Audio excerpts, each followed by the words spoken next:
Hey guys, my name is Abby Summers. I'm here today with my horse Promise, and we're going to show you how to saddle a horse for Western pleasure riding. So the first step is going to be to gather all of your tack and make sure that it is in good riding condition.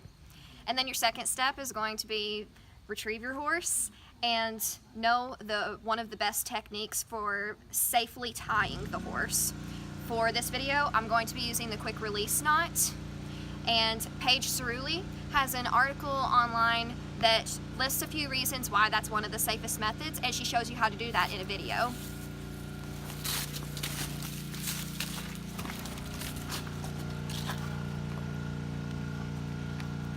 I'm going to do a very general quick release knot.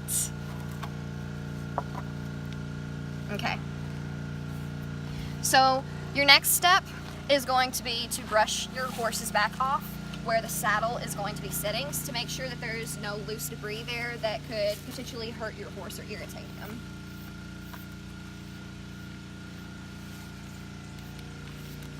You typically want to groom your horse completely, but for this video I'm just going to make sure that there's nothing where anything is going to be attached.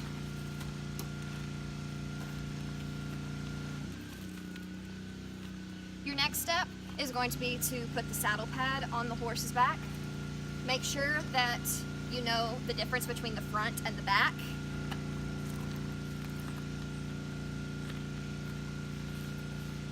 I'll admit mine is a little bit too big for my horse, but it's because she's young. Okay, when you saddle the horse, Holly Wilson says in an article on the internet that there's 3 different things you want to make sure of. One of them is to make sure that the saddle is centered in the horse's back properly. Make sure that it fits on the saddle pad and that it's not touching the horse's withers. Also, when you want to go to the other side to set these things down, and make sure that it doesn't just flop down and scare the horse or hurt the horse's sides.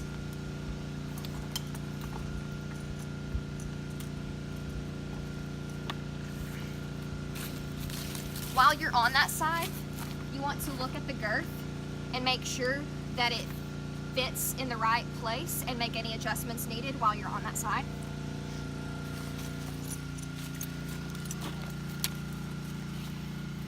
In case the horse was to spook, you would want this to be the first thing.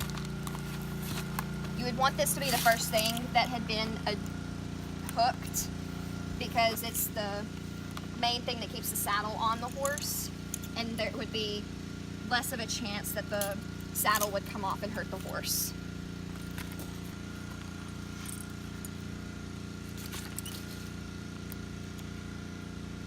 When you hook the rear cinch or rear girth, you just want to make sure you can fit a few fingers underneath that so it's not too tight on her belly. The next part, I'm not finishing this, but the next part is the breastplate, and it's optional. But since I have one, I'm just going to reach underneath there and grab this top strap. That's not it.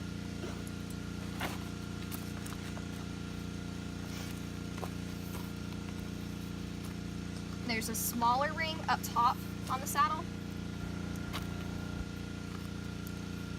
And just hook that to where it fits your horse best. I have to kind of rig mine to where it's small enough. The next step with the breastplate is this strap down here.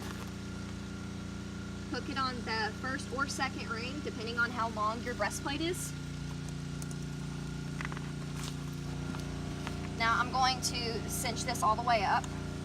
You want to make sure that you go through the loop a couple of times